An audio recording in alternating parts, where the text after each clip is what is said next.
Mr. Blue Room, it's Blue Monday. International football is over for the summer. Everton are getting closer and closer and closer. Joining me to talk about a bit of international football, but mainly all things Everton on this very drizzly Monday here on Merseyside is Dave Downey. Dave, how are you, mate? I'm good, mate. I'm good. No secret, I'm not too fond of international football. But yeah, I enjoyed the final. I enjoyed the competition in the end, to be honest with you. So, what are we now? I keep counting the days down. I think we're 32 days away from the start of the season. I think there's a Friday night game, isn't it? Just before it starts. So, countdown's firmly on, isn't it, for us and everybody else? So, let's hope we start getting things sorted in the training ground with Sean Dyche and then head forward towards the season and look forward to it as well rather than dread it. Yeah, we will talk about Everton mainly, throughout the show. Obviously, a lot of transfer news going on at the moment, but just in general on the final last night, obviously Jordan Pickford played very well as he always does. Um, I don't know. It feels like the gravity of the game and the result and the fact that it's England has sort of led for this craving of huge in-depth analysis. But it just felt to me like England played all right, Spain played all right, but Spain are just miles better and won. Yeah, I completely agree with that.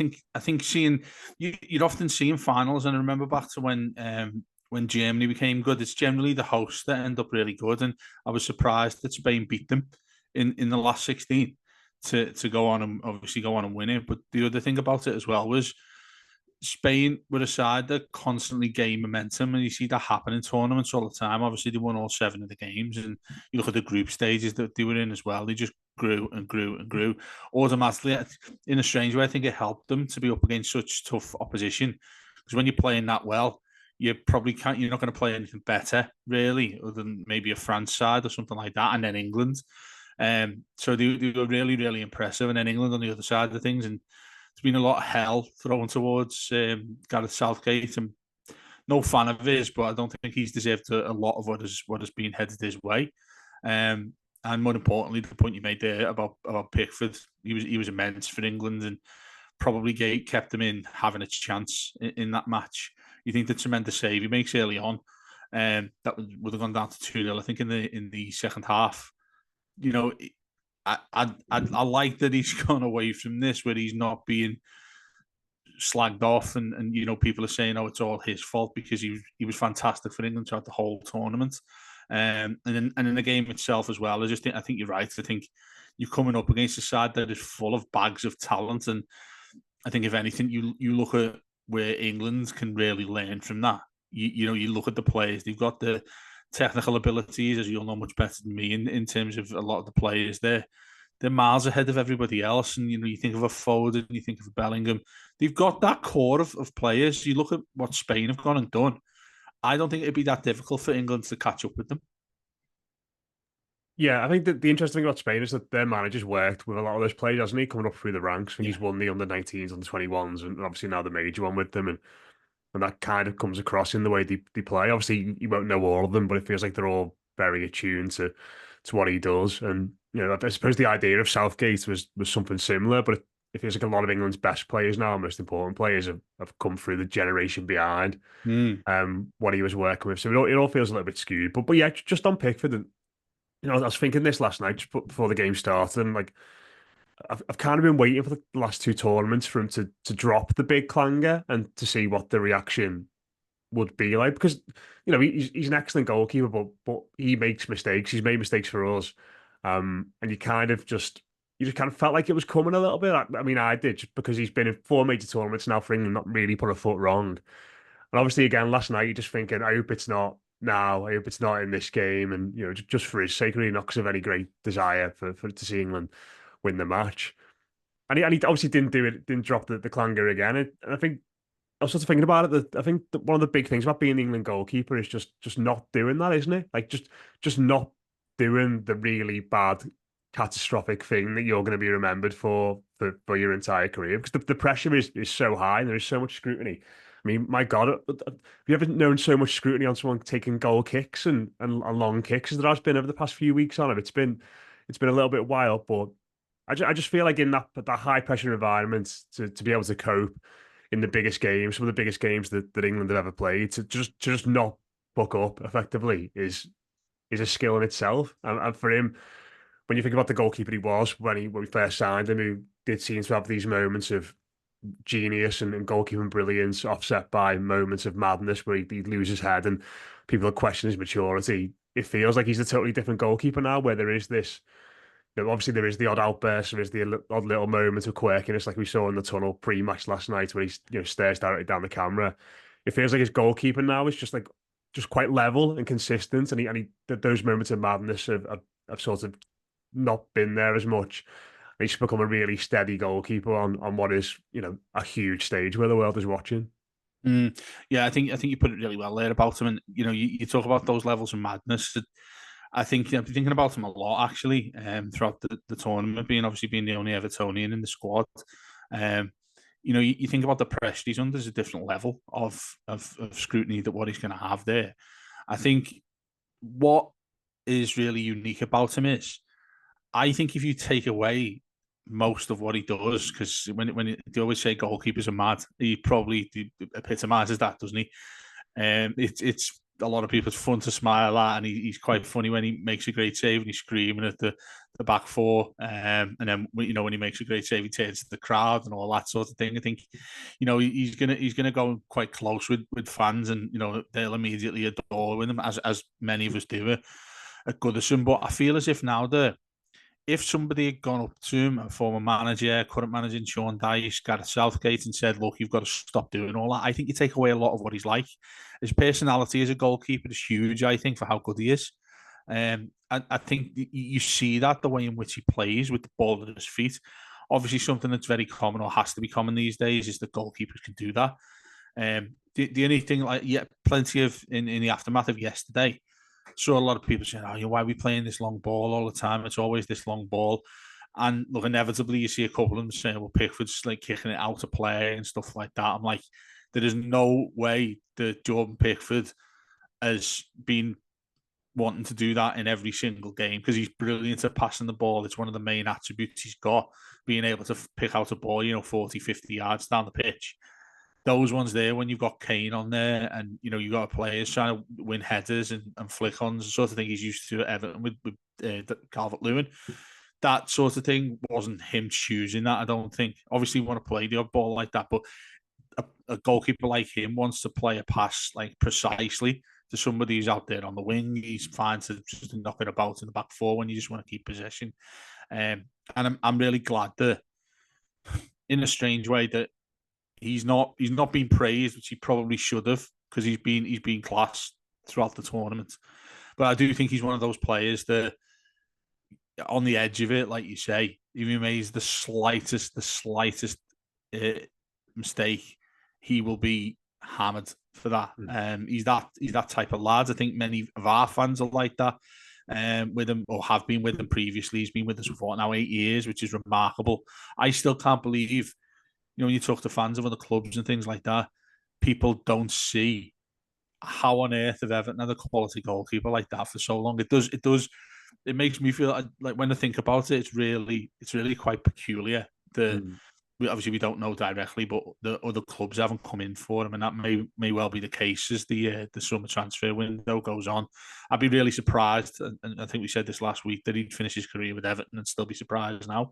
But he seems a little bit old school to me, in terms of he's just content where he is, where his life is, where his family live, all that sort of thing. Really, really refreshing. And I've grown to love the lad since he's been at us, and I look at him with a smile, because I do like the little bit of an edge that he lives on, providing the fact, obviously, that doesn't provide the massive mistake.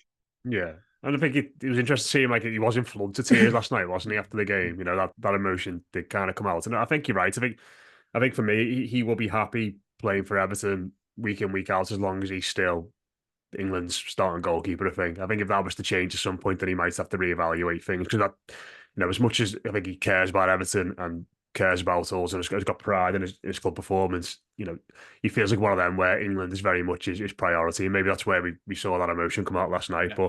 But no, I think you're right. I think he got praise off the Spanish media today, didn't he? So he's in Marca's team of the tournament, There's about 5 or 6 Spain players in there, understandably, and as well after how good they were. But yeah, hopefully he has a good rest now and comes back to us, and just carries on doing what he's doing. But back from an Everton point of view, there loads going on over the weekend. Obviously, the big news. Centres around Amadou Onana. I think it was Saturday lunchtime, wasn't it, when the news broke that Aston Villa are pretty much pretty much have agreed a 50 million plus add-ons deal with Everton for Onana. Obviously he's on holiday at the moment, isn't he? After playing for Belgium in the Euros, and it feels like it'll all be sort of wrapped up when he'll be back. Interesting sort of conclusion to this. I think we've sort of spoken, Dave, that as much as we all thought Onana was going to go, there wasn't really a team that was, as much as you look at Branthwaite and United, they're the main suitors for him. It seemed there wasn't really a main suitor for Onana. It's kind of come out of nowhere a little bit. But what are your thoughts on that as a deal for us? Because it's one of them, isn't it? That's typically drawn very contrasting opinions from human at the fee we've got from some quarters and others saying I'll drive them there myself. Whereabouts are you with it? Yeah, it's really interesting, this one, isn't it? Because I was looking at Mike Greenall, our friend, and who comes on the show a lot, and he was saying it's a really poor fee. I think not verbatim the fee we're getting for Onana. Our best mates at Villa as well, by the way. We just seem to go hand in hand. Don't we, about helping each other out? I think that's a tremendous fee that we've got. I think most fans who have spoken to on social, who sort of tweet us as well on the Blue Room, have said that they're pretty content with that fee. I think important to take the context of this, because since he came to us, I don't think he's really been somebody I've looked at who thought it's essential we have him in this team, otherwise we're not going to win a game. He's never been of that level for us. Difference being, he's got every attribute that you want to in a player like that at a younger age, that he will go on, and I have no doubt that it'll be top class at a club that isn't in a crisis, like in inverted commas, like we are and have been. I can see why he wants to leave. He's not. I say this repeatedly to many of our fans who kick off when players leave us. He's not an Evertonian. He's got no obligation that he wants to stay at Everton Football Club. It's not like anybody who's come through from the academy. He's a player that we've signed. To get that return from somebody who I don't think he's essentially done that much for us. He hasn't been a player you look at, and I'd encourage to ask people this. Is he somebody you'd look at and say, do you think we'd have stayed in the Premier League if we didn't have him? Well, our record's actually much better when he didn't play, wasn't it, last season? Yeah. I mean, I think that sort of thing. It's easy to say that, given you've got another 10 lads who are on the pitch there. You're thinking, if they have a good game, you're not really going to mind missing on 9 if we go and win one. But yeah, I mean, if you refer to that, I think it's an easier way to think about what he's really done for us. Because he's not being a talisman, as he's not been somebody when he's been missing from us, and you've seen even Dice putting him on the bench towards the end of last season. That speaks volumes to somebody who you've paid. Well, Dave, sorry to interrupt you. He did it towards the end of his first season as well. Don't forget that 5-1 against Brighton. Onana was on the bench that day as well. So I think it's been clear for a while. As much as in Dyche's first game, ironically, Onana was amazing, wasn't he, against Arsenal? And we were like, right, here we go. This is going to work now. He's changed position a little bit, all those things. It seems like the more Dyche has got to know him as a player, the kind of less he's trusted him, thought he's a fit, wanted to get him in the team. Yeah, absolutely. And, I feel he's so frustrating to watch, because I think you've got that price tag that's hanging off you all the time. It's like an albatross on his shoulders that you're constantly watching him to do something outstanding in a game. And the other thing as well, that gets enhanced when he does do something well. It's like, we've got a really good world-class player here, and everybody goes crazy about him, saying, he's going to be like top class with us, and we'll end up getting ridiculous fees for him. And that's the thing that's bothered me the most, is when people are saying that, we need this amount. He's worth at least 70, 80 million. Similar to the Branthwaite thing, but Branthwaite actually is worthy of that. I think getting 50 million for him is an outstanding piece of business. Do you deserve £20 million more for what he's done at Everton? I wouldn't say you do. I'd also say that Everton would let go of him at less than 50 million as well. So I think, you would put and obviously we're not privy to this, but if Thelwell has gone on and dealt with this and sorted this sort of deal out that we've got, he deserves a lot of praise for going and getting that. Obviously, people will start talking about the fee, the percentage that we owe back to who we got him from, but Everton have made a profit on a player who hasn't been essential for us, and I think that's a boost for us. Then the other side of it, of course, which we'll obviously talk about, is what Everton go and do with the profit that we've got from him. What can you go and do with 50 million? That's when you start looking at Thelwell. That's when you start looking at Dyche, thinking, okay, what do we do next with that money? Yeah, I think I agree with you. I think it's a good deal, and I could just kind of understand. I understand where Mick's coming from as well because he's always been a big fan of him. But I think with Onana, it's the idea of a player you're kind of selling, and I think exactly, what Villa are investing in, because you look at him and he's just so not suited to what Dyche wants to do in terms of a style of play. You know, Dyche does not want to play through midfield or split the centre backs and have someone drop in, get the ball, draw a man, you know, play it wide, build patiently, which is kind of like, I don't know if Onana's quite good enough to do that yet, but it kind of feels like that's the player he wants to be. Mm. And we just don't do that at all. It would be like the equivalent of having like Mopé up front for us. Like it's just so ill-fitted to what we want to do. But so for anyone who's thinking, you know, he's worth more than that, I kind of get it, but it's the idea of what he could do playing for somebody else who play a different style of football, which we don't know yet because he's not really done it. Like even for Belgium at times, and again, you know, they were a bit of a mess at the Euros, admittedly. Watching them for them, and you're sort of thinking every now and then, it's like, yeah, that's really good, but then you think, what's he been doing for 10, 15 minutes in the game, and he just kind of fades out a little bit. I think if Unai Emery can get hold of him and get him more focused, get him playing in a better team, obviously the way in which they play, they are very much built out from the back, then I think he will go on to be a really good player elsewhere. But that development would not happen for us. Like I think that's the thing you've got to look at. If he goes to Villa next season and tears it up and is one of the best midfielders in the league, I don't think we can go back to this moment now and go, oh, we should have got more from him, because that arc would not have happened at Everton, because he wouldn't have been playing necessarily every week. Would have been a totally different style, all these sorts of things. So it's a difficult. I think it is a difficult one to pitch because he has shown glimpses of it. But I think ultimately, from Everton's point of view, you're trying to sell a player who, I mean, you're trying to sell a player first and foremost. I think it's been well known, hasn't it, for a while that Dyche and Fel will be happy to see him moved on. So that's against you to start with. What's also against you is probably your third choice midfielder. What's also against you is that he clearly doesn't fit. The player himself has come out and said he wants to move. So all those things are kind of stacked against Everton in the negotiating side of it. So I think for us to get, like you said, effectively £20 million profit on what we paid for him, for the player who's had good games, probably had more bad games than good games, I think it's fine. And I think the other aspect as well, Dave, what's really important for me, and this was evidence in the report that came out afterwards, was I think David Ornstein was the first to go of it, saying effectively that losing Onana or selling Onana from our point of view means that Branthwaite's going nowhere. Effectively, like Everton are in a strong position now where they can just say, unless we get crazy money for that lad that we want, you know, in the region of Gvardiol, Maguire, Fofana, then we are keeping that lad. And I think you've got to kind of factor all of that into the Onana fee as well. Maybe you could have got a little bit more from him, but if it means that right now this season we keep Jarrad Branthwaite, then perhaps it's fine to pull all that in one basket, if you get what I mean. Yeah, I completely agree with that. I think, you know, it's become keep Branthwaite at all costs, hasn't it, really? And you think about the importance between them both in the squad. It's very, very simple to just say, yeah, you've got to let Onana go. There's not even an argument to say which of the two you would actually let go to get the finances that we need to get by. Yeah, I think you're right. Just going back to your point there, I think you're spot on what you said about him going to Aston Villa. No doubt it will be. I think Emery will get a lot out of him. I think it's an ideal club for him to go to.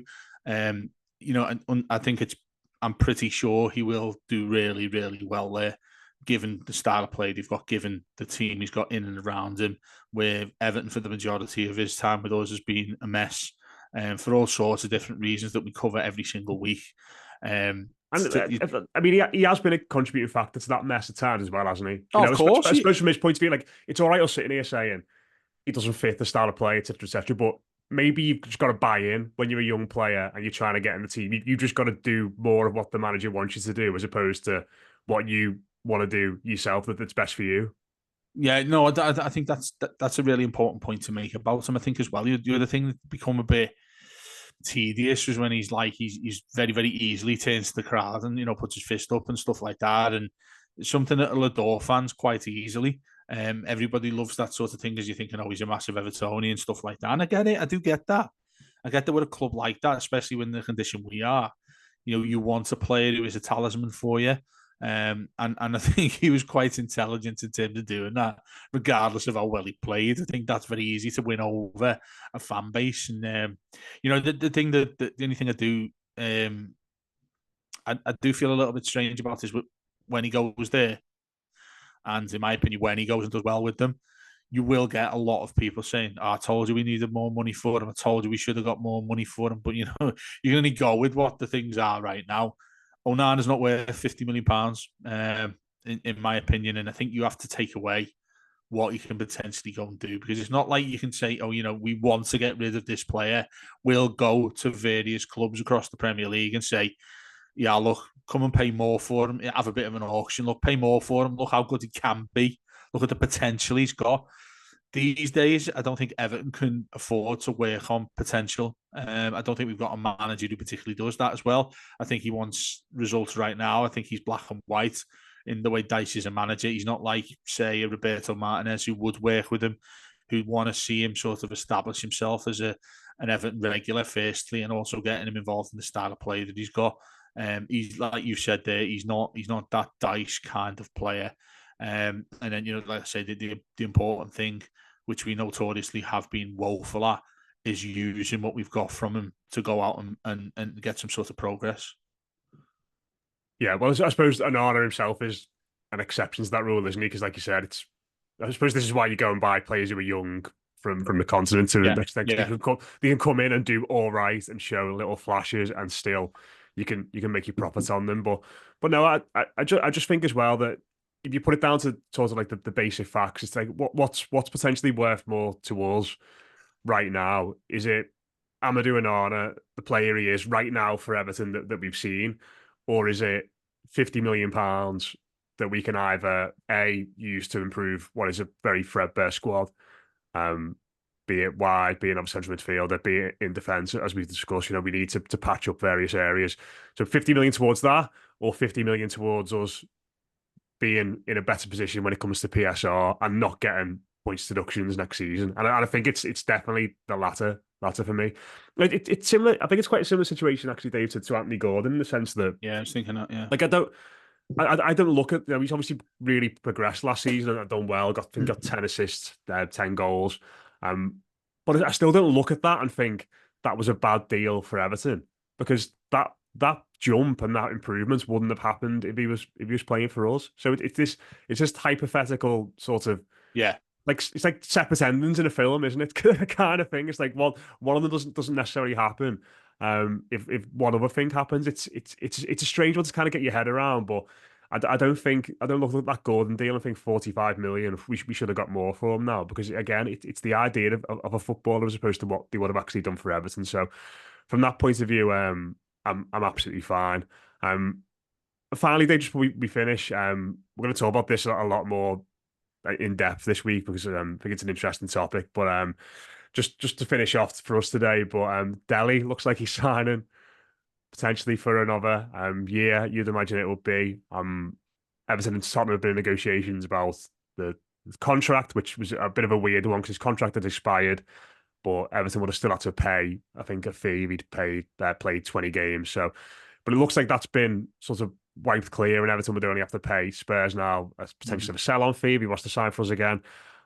Caught me by surprise, this a little bit, Dave. Like I said, we'll talk about this in a bit more detail on other shows in the week. But what are your thoughts on Dele potentially signing up again for another year?